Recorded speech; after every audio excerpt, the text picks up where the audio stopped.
With that being said, let's go ahead and get into our album review for the week. So, this week I'm going to be talking about Future Palace Resurgence. This is actually an album of a group that I haven't listened to before, which is really exciting to me. You know, most of the time I've been going into these albums already kind of expecting at least somewhat of the sound I'm going to get from these bands, as I've at least heard a song or two. Before I listened to this album, I was in blind. I haven't heard anything from this group. This was released this past Friday. It's the band's fourth studio album after Escape in 2020, Run in 2022, and Distortion in 2024. Future Palace is a rock band from Berlin, Germany, consisting of vocalist Maria Lessing, guitarist Manuel Kohlert, and drummer Johannes Fruchtenlicht. I hope I'm pronouncing that right. They've had the same members for the whole time as a band since they formed in 2018. It looks like they use studio elements for bass production. They're currently signed by Century Media Records. The band currently has 236,000 monthly listeners on YouTube Music, 256,000 on Spotify. Outside of some festivals such as Louder Than Life, they will be on their Deep Blue tour in Europe and the UK from September through November. So, with that being said, let's go ahead and get into this thing. I'm excited to talk about it. So firstly, we have the opening track, Deep Blue. And the first thing I'll say with this is I really love the groove of the guitar on this song. Maria, immediately you could tell she has a really good voice. I'd actually compare her cleans to Courtney LaPlante of Spirit Box, and she has a ton of control with them too. And as I get into the rest of the album, it includes stuff, instrumentally too. I think that Courtney comparison and Spirit Box comparisons are really one and one. There's a lot of, I don't know if it's influence from there, but a lot of things you could compare with those two bands for sure. We have super heavy screams here at the bridge, and you can hear the way that Maria screams. You can kind of compare that to Courtney too. It's super emotional and aggressive. I think there are definitely elements of both new metal and metalcore in here when you factor in the electronics in the background. These electronics continue throughout most of the album, by the way. And then you also have, the harsh screams and the heavy riffs. This song to me kind of just, screams about depression.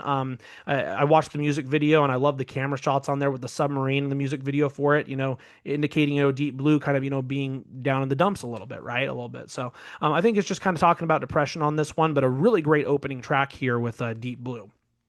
From there, we continue on to Resurge, as close to the name of the album as we get. This immediately, with the synths here and the overall vibe out of the gates, I just continue comparing it even more to Spirit Box, who I love as a band. And with this one, I'm kind of just getting vibes of trying to start over anew and reinvent yourself as a person. Part of the song where it says, what if I cut it all off, shut it down, and then take all that I love and burn it down. Another heavy breakdown. Overall, I'm really starting to like the construction of these songs so far. I'm continuing to get, those new metal vibes, like after the breakdown, for example, but also, the metalcore elements in here too. And I will also say, this off of what I've heard through these first two songs, there's some modern metal today where it feels like the drums almost kind of bleed over the vocals or the guitars on some albums just a little too much with the mix. But here, Johannes is great, and you could tell just how versatile he is, but it doesn't necessarily overpower anything else, and I really do appreciate that. One final thing I'll say here too, I also listened to a video on YouTube of Maria doing a one take, and I love just the overall grit that she has in her voice too.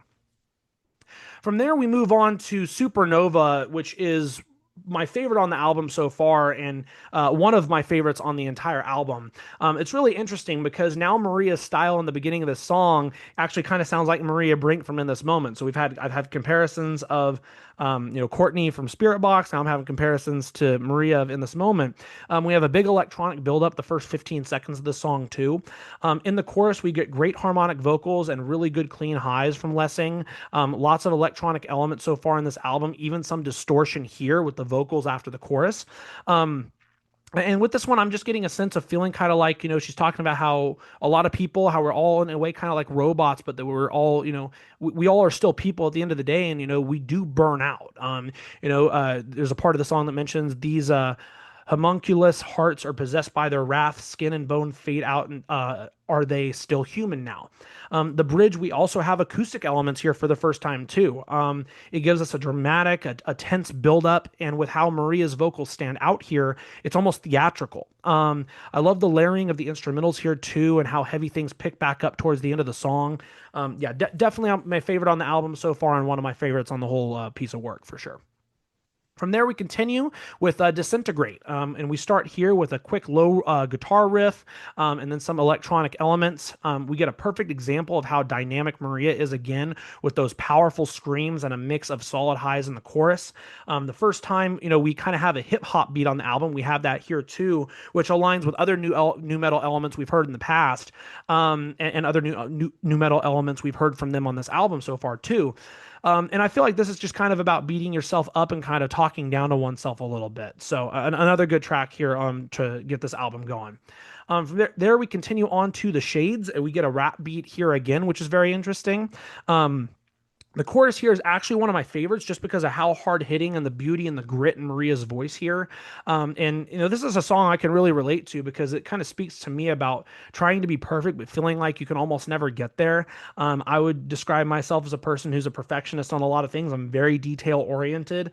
That comes to, this podcast, that comes to me as a natural planner. I plan a lot of things from sports events to, even stuff with friends and whatnot. And there are many times I get frustrated when something doesn't go my way with work, planning things, even if it's something that isn't under my control. And this kind of just talks to me a bit about just the pressure of trying to be perfect in an imperfect world. And the other thing I got to say about this is, we get a really heavy growl from her here at the end of the song, which is the lowest we've seen her go on the album so far. I mean, I was very wowed by that. So yeah, I really like this song too, almost more for the meaning than the music, but the music here is still really good too.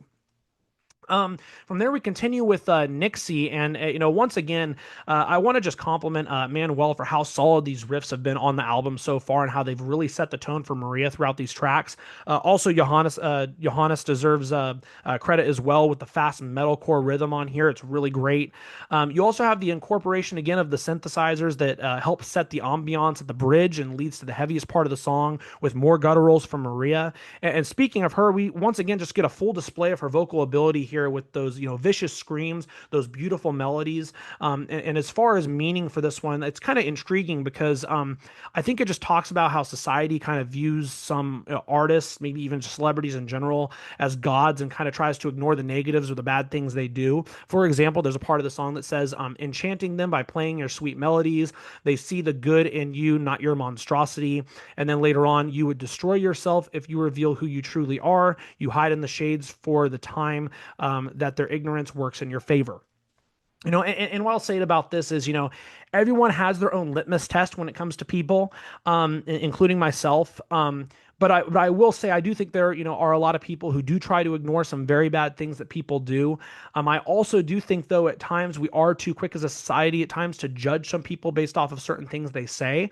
I mean, it's a balance, right? It's a balance, and that balance is going to be different for everyone. And I don't think it's necessarily right to try to define what that balance should be. I've always been someone personally who tries to see the best in everyone, regardless of their status.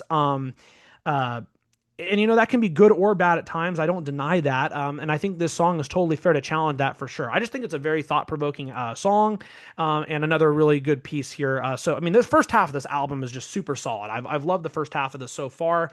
And from there we continue on to track number 7, which is Thorns. And we actually start off calmer here than most of the album. That actually is going to become a theme for a little bit of the second half of this album here. We do build back up, though, really fast with aggressive riffs and some fierce screams from Maria. That's one thing I'm kind of starting to see with this band, too, is that they can shift their tone very quickly and effortlessly almost. You definitely have a solid balance of, both those heavy riffs and also those calmer elements in the songs. I'm just getting a sense of betrayal here with this one, the emotions of distraught that can come from that, but also the reflection of that, not allowing yourself to truly trust someone again. And that can also lead to some themes of depression as well, which we've seen a lot of darkness and depression on this album so far. So the thorns on this are almost the kind of the scars that are left behind from that betrayal. So that's kind of what I get from this song. From there, we continue with, on to Ebb and Flow, again, kind of talking about, the battle of emotions kind of being up and down, and, Ebb and Flow is up and down. One thing I'll say about this is every chorus on this album so far has just been phenomenal. You have a mix of, aggressive, harmonic, catchy. It's been incredible. Even with this song, while I'm, not as big of a fan of it, maybe compared to some of the others, the chorus is still great.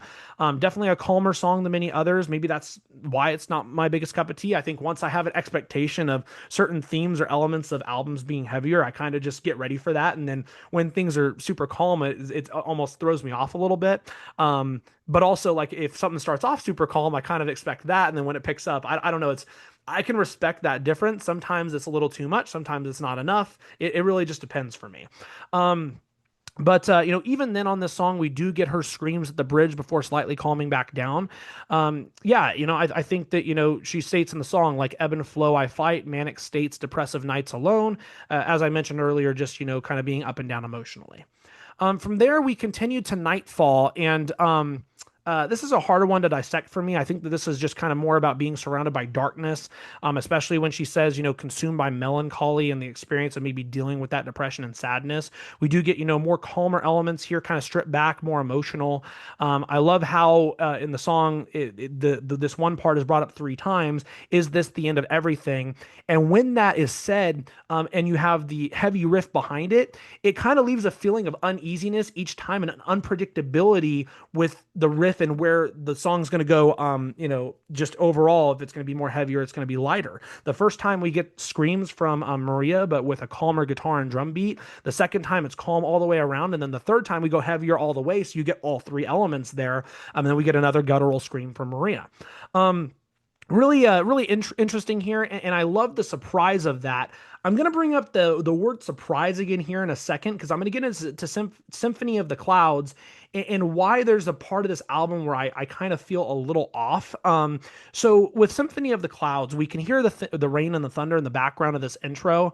And I continue talking about this, but I know we've had the themes of, darkness and depression throughout the album. With the last couple songs, Nightfall and now this, you almost kind of get some emo vibes off of this as well. This is my one critique that I have in the later stages of this album. I mentioned I like the construction of the songs earlier. I like the surprise of part of the song in Nightfall. But the problem is that some of these songs so far, at least in the second half of the album, everything's kind of starting to feel really expected. Nothing's necessarily surprising me outside of, that one part in Nightfall. We've had a lot of, more kind of mid-paced tempos with some harmonic choruses, followed by a harsher bridge. There hasn't been a ton of deviation necessarily on that front. I'm not necessarily saying that it sounds bad or it is bad. It's just after a while it becomes expected. And I like to continue staying surprised with different elements throughout the album at times. So that's just the only kind of critique I have here. But still, we continue from there on to a song that I absolutely love that is still very calm, but it's calm for a reason. And I'm going to get into that. And that's Tidal Waves. We have piano here for the first time. We also get a short guitar solo toward the end here for the first time in the album. This is almost kind of like a ballad in a way. It's consistent in rhythm, very calming yet emotional throughout. It kind of feels vulnerable in a way. I really like it. It's a peaceful and very chill vibe all the way through. When I was listening the first time, I was trying to think to myself, what in the world could this be about? It sounds like she's talking about someone very close to her. I'm not sure if it's a close friend or a family member. It sounds like someone she can kind of hang on to for help.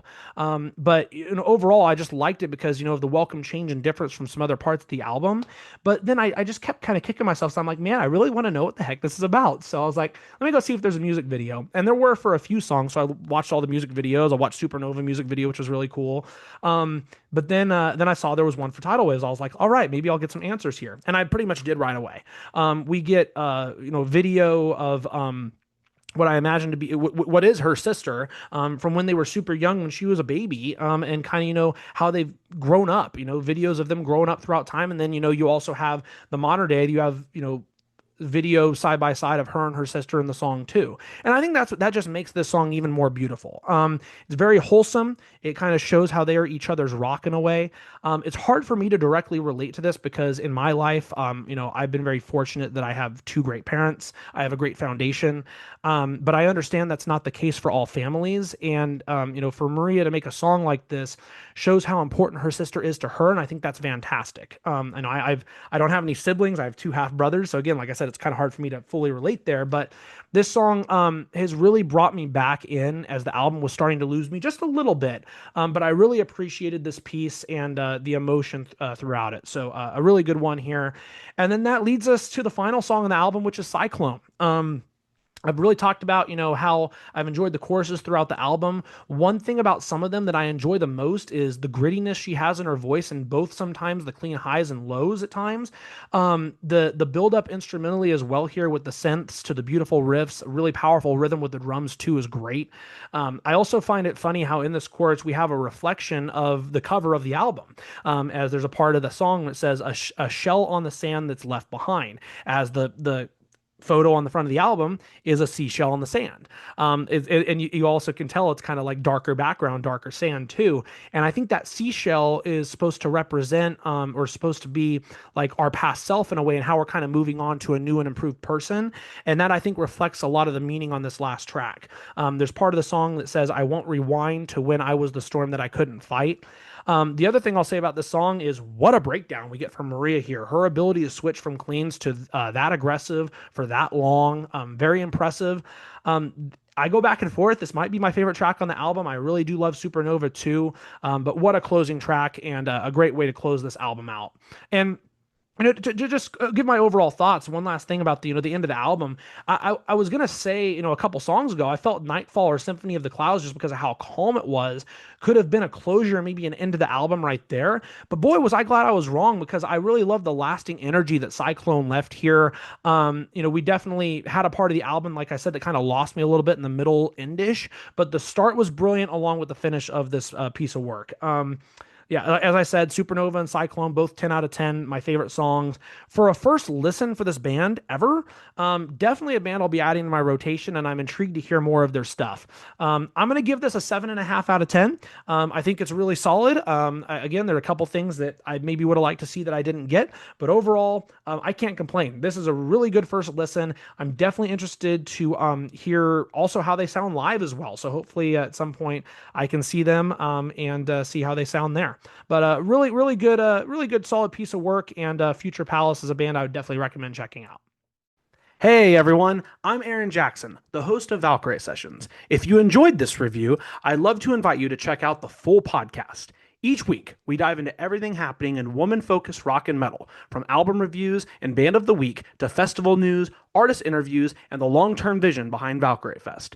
You can watch full episodes every Friday right here on YouTube or listen on Spotify and Apple Podcasts. I'd love to have you join us. Until next time, keep it rockin', and I'll see you on Valkyrie Sessions.